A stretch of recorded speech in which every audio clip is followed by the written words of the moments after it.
ษณาการที่ดีแม่นจำเป็นต่อการเจริญเติบโตอย่างสมบูรณ์ทางด้านทางกายและมันสมองของเด็กเพื่อให้พวกเขาเติบใหญ่มีสุขภาพที่แข็งแรงและมีคุณภาพชีวิตที่ดี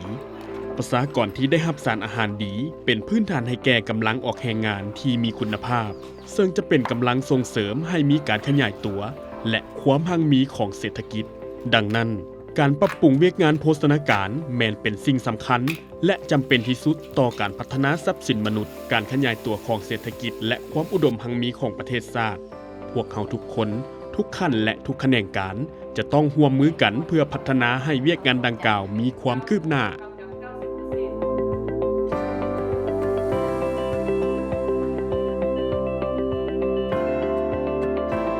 เมืองซิ่งพวกเฮาการคัดสรรอาหารแบบลงสุ่งบ่ได้มาตรฐานและมีความยุ่งยากการเข้าถึงอาหารหลากหลายย้อนว่าประชาชนส่วนหลายแม่นถือว่าอยู่เขตผู้ด้อยห่างไกลโซกลิกพื้นฐานของล่างเส้นทางคมนาคมก็บ่สามารถเที่ยวได้ทรงฤดูและเมืองพวกเฮาก็มีหลายส่วนเผ่าทางด้านฮิตของประเพณีและวัฒนธรรมการกินการอยู่มีความแตกต่างกันฉะนั้นความรับรู้และความเข้าใจทางด้านโภชนาการอยู่ห่างไกลโซกลิกมีความจำกัดอยู่เมืองพวกเฮาได้แต่งตั้งคณะกรรมการโภชนาการอยู่คันเมืองในปี 2017 ให้มีส่วนร่วมของหลายภาคส่วนเพื่อปฏิบัติงานด้านโภชนาการเต 2021-25โดยเฉพาะแม่นการเฮ็ดเวียกเสริมสรรค์หรือว่าร่วมกันในยุทธศาสตร์หนึ่งเดียวโดยเฉพาะแม่นสาธารณสุขกสิกรรมแผนการเงินให้มีแผนจัดตั้งปฏิบัติเวียกงานโภชนาการมนุษย์เฮาหรือว่าคนนี่นะเป็นปัจจัยตัดสินในการพัฒนาฉะนั้นก่อนพวกเขาสิสร้างสร้างพัฒนาประเทศชาติใดเขาต้องมีทรัพยากรมนุษย์ที่มีสุขภาพดีฉะนั้นการมีสุขภาพดีมันจะเริ่มจากการมีโภชนาการที่ดีเนาะองค์เลขาพวกเขามีหน้าที่ในการปลุกระดมสุขอยู่ให้ชุมชนเนาะหรือว่าองค์การปกครองบ้านสมาคมพ่อแม่นักเรียนที่ว่าให้มีส่วนร่วมในการจัดตั้งปฏิบัติเวียกงานโภชนาการชุมชนเป็นหากฐานที่มั่นคงของพวกเขาเนาะในการเฮ็ดเวียกจะเป็นเวียกงานได้ก็ยาถ้าว่าชุมชนบ่มีส่วนร่วมนี่ถือว่าเวียกเฮาบ่สำเร็จภายในชุมชนของพวกเขาก็เฮ็ดเวียกอย่างหนักเพื่อสนองแหล่งน้ำที่ได้ถูกปรับปรุงให้ทั่วถึงส่งเสริมภาระบทบาทของแม่หญิงหลุดพ้นลงการออกแรงงานหนักเพื่อประหยัดเวลาให้พวกเขาได้ใช้ในการเลี้ยงลูกให้ดีขึ้นชุมชนได้เป็นเจ้าการสร้างและสมใส่วิถีการล้างมือด้วยสบู่ก่อสร้างระบบน้ำไก่เหือนซึ่งเป็นสิ่งสำคัญเพราะว่ามันเฮ็ดให้ชาวบ้านเข้าถึงน้ำใช้ได้ง่ายขึ้นในการรักษาเหือนให้สะอาดและงามตานอกนั้นการเข้าถึงน้ำใช้ได้ง่ายก็เป็นการประหยัดเวลาและแรงงานอีกด้วยชาวบ้านยังได้สร้างหัวอ้อมห้อมสถานที่ของเขาเจ้าเพื่อรักษาความสะอาดสุขอนามัยบ่ให้สัตว์เข้ามารบกวนเฮ็ดให้เนื้อที่ดินนั้นกลายเป็นบ่อนที่สะอาดและปลอดภัยให้เด็กน้อยสามารถแล่นลิ้นได้ส่งผลให้เด็กน้อยที่เป็นพยาธิถอกท้องหรือพยาธิติดแปดอื่นๆหลุดพ้นลง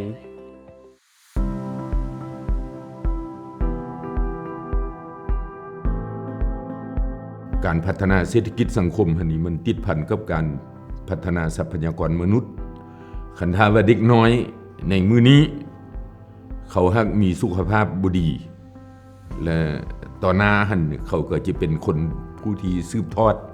ประเทศชาติบ้านเมืองหั่นนะเฮ็ดเวียกเหตุการณ์ในการพัฒนาสร้างสรรค์มันก็จะมีความยุ่งยากในเมื่อเป็นแนวนั้นนี่การนำข้องแขวงก็ได้เอาใจใส่สิ่งสำคัญคือการประสานระหว่างคันถึงคันศูนย์กลางเนาะคันแขวงคันเมืองกับคันบ้านอันนี้สำคัญหลายถ้าว่าคาดการเฮ็ดเวียกร่วมกันเวียกนี้แหละมันจะเฮ็ดให้เวียกงานด้านโภชนาการพวกเฮาอันนี้มีความขาดตกบกพร่องการปลุกจิตสำนึกให้แก่ประชาชน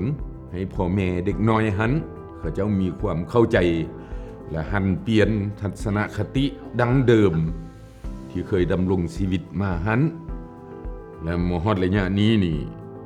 อันใดก็มันมีอันเปลี่ยนแปลงไปหลายโดยเฉพาะและแม่นเรื่องการกินการอยู่การดำรงชีวิต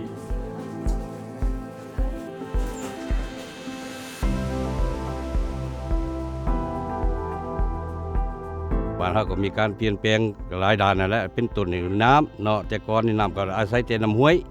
เนาะไปตักอยู่ห้วยอยู่ทางมากินนั่นแหละแต่ว่าปัจจุบันนี่พวกเฮาก็ได้มีน้ำสางหรือว่าน้ำลิ้นเนาะมาซุ่มใส่พวกเฮาได้ปลุกระดมให้ประชาชนขุดน้ำสางแต่ละเฮือนเนาะให้มีครบว่าซั่นซะแล้วก็เพื่อมีน้ำหดสวนเนาะเฮ็ดให้ประชาชนมีอยู่มีกินนั่นดีขึ้นโครงการเข้ามาเนาะก็มาเฮ็ดน้ำสร้างให้ก่อนแล้วก็อยู่มาก็เฮ็ดวิถีมาเอาแทงมันหล่อแทงให้แปลงวิถีแต่ละเฮือนให้บ่ให้ถ่ายซาซาย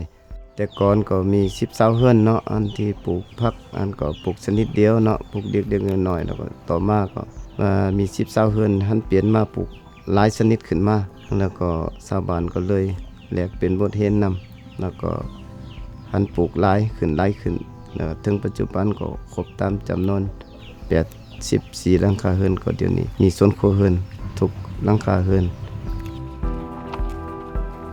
การปรับปรุงโฆษณาการแม่นเริ่มตั้งแต่การให้นมลูกทันทีหลังจากเกิดลูกบ่ทิ่มน้ำนมเหลืองทำอิฐซึ่งเป็นน้ำนมที่สำคัญเลี้ยงลูกด้วยน้ำนมแม่อย่างเดียวจนฮอด6 เดือนและผสมผสานกับการป้อนอาหารเสริมหลังจากลูกได้6 เดือนถือว่าเป็นสิ่งที่ดีที่สุดสำหรับเด็กชาวบ้านยังได้ปรับปรุงวิธีการผลิตกสิกรรมขยายสวนครัวและนำไส้แนวพันธุ์ปรับปรุงเพื่อให้ได้ผลผลิตที่ดีกว่าเก่าและปลูกผักที่มีธาตุบำรุงหลายซึ่งบ่ค่อยได้ปลูกในเมื่อก่อนเช่นผักกะหล่ำผักบ้งแครอทหมากเลนการเฮ็ดสวนครัวเฮือนได้กลายเป็นกิจกรรมประจำวันของชุมชนย้อนว่าชาวบ้านรับรู้ถึงความสำคัญและเรียนรู้จากชาวบ้านอื่นเขาเจ้ายังได้ถอดถอนบทเรียนปรับใช้บทเรียนและนวัตกรรมใหม่ส่วนครัวเหล่านี้สนองอาหารให้แก่ครอบครัวเหลือกินยังได้นำไปขายอยู่ตลาดในท้องถิ่นเพื่อสร้างรายรับให้ครอบครัวส่วนหลายแม่นแม่หญิงและเด็กน้อยที่ได้รับผลประโยชน์จากรายรับนี้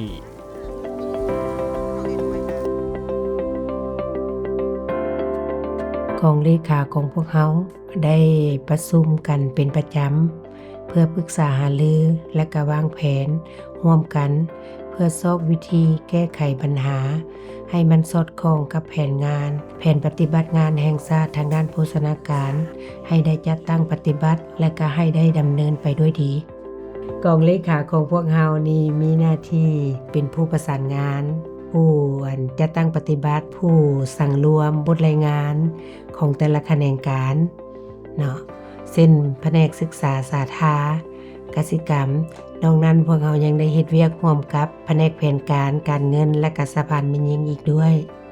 บทบาทสะพานของมียิงลาวของมียิงสะพานบ้านเนาะให้อบรมชาวบ้านให้เข้มแข็งช่วยกันออกแรงงานอนามัยบ้านมีกองประชุมหยังก็ออกแรงงานแล้วก็ช่วยเวกันอนามัยบ้านแล้วก็พากันเฮ็ดกองทุนมีเงินกองทุนอยู่บ้านเพิ่นส่วนหลายมันเพิ่นจะมอบภาษาพันธุ์แม่หญิงบ้านจะจัดเป็นเฟี้ยนเนาะเพื่อว่ามาแต่งอาหารให้ลูกหลานของเขาเจ้าหันอันนี้แม่นสุมสนเขาเจ้าจะเป็นเจ้าโดยมันคณะกรรมการเฮาลงสุกยุการเปลี่ยนแปลงของผู้หญิงนี่ก็ช่วยเวียกผู้หญิงนี่ก็หลายด้านแต่ก่อนนี่เรื่องผู้หญิงเกิดลูกเนาะก็คลำของกินเป็นต้นนี่เป็นแต่กินเกลือกับข้าวเท่านั้นหรือว่ากินข้าวจีเนาะกินข้าวซ้อน้ำอันนั้นก็มีความยุ่งยากหลายก็เฮ็ดให้ผู้หญิงนี่ก็สุขภาพก็ทรุดโทรมมาปัจจุบันนี่ถือว่ามีการเปลี่ยนแปลงทางโรงหมอทางนั้นเพิ่นก็มาแนะนำเนาะ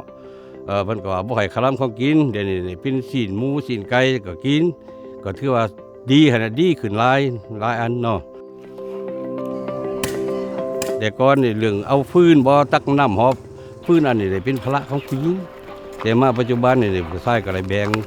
งเบาให้เขาเจ้าเนาะอันนี้ก็ถือว่าเป็นการดีสุขศาลาหรือว่าทางโรงหมอเนาะเพิ่นก็ได้มาส่งเสริมสินำผ้าแล้วก็เวลาถือผ้าก็ให้ฝากทองอยู่โรงหมอแล้วก็เวลาเกิดมาก็ได้หยอดซักยาหยอดยาครบตามที่นายหมอนัดหันคณะประจำบ้านก็ได้แนะนำให้ชาวบ้านปลูกผักปลูกพืชหลายชนิดนะแต่ก่อนนี้มันบ่มีหลายมีแต่ถิ่นแต่ผักก็เดี๋ยวนี้มันมีผักหลายชนิดมีหมากไม้หลายชนิดก็กินได้ชนิดก็สุขภาพก็แข็งแรงชาวบ้านก็ อยู่ดีบ่เจ็บบ่ไหมบ่ไข้บ่หนาว แต่ก่อนเฮาได้มันปลูกแบบธรรมชาติแบบบ่ใส่ฝุ่นบ่ใส่ช่างหั่นน่ะเนาะก็ปลูกแล้วก็แล้วไปแต่มาปัจจุบันนี่พวกเฮาก็มีหันเปลี่ยนวิธีปลูกเป็นต้นได้ใส่ระดมปลูกระดมไปส้นชาวบ้านเนาะได้ใส่ฝุ่นคอกฝุ่นเขียวได้ใส่ฝุ่นสัตว์เนาะพวกเฮานี่มันลดผ่อนเคมีหลังจากนั้นก็พวกเฮาก็เหลือกินก็พวกเฮาก็ระดมให้เขาเจ้าไปขายเพื่อเป็นสินค้าเนาะแลกเปลี่ยนอันอื่นแต่ก็มาปัจจุบันนี้ก็ถือว่าทางเหมือนพวกเราเนี่ยก็มีการเปลี่ยนแปลงใหม่หลายด้านนั่นแหละส่วนตอนเรื่องบรรณาชีวิตการเป็นอยู่ของชาวบ้านเนาะก็ดีขึ้น ความทุกข์ยากกับการขาดอาหารนี่มันจะมานำกันเนาะถ้าว่าบ่ได้ชีวิตการเป็นอยู่ของประชาชนดีเศรษฐกิจดีนี่ก็การขาดอาหารนี่ก็จะบ่มี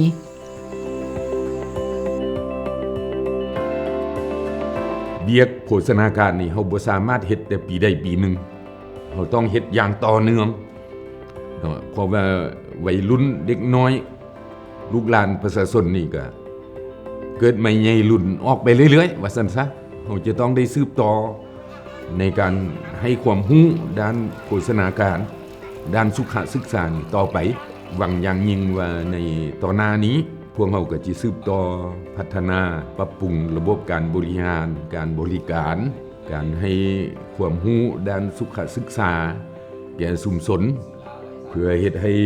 เวียกพวกเรานี้ดำเนินไปด้วยดีพวกเราได้ถือสำคัญเวียกนี้นี่หลายแล้วก็เชื่อมั่นว่าเวียกนี้นี่จะสำเร็จผลด้วยดี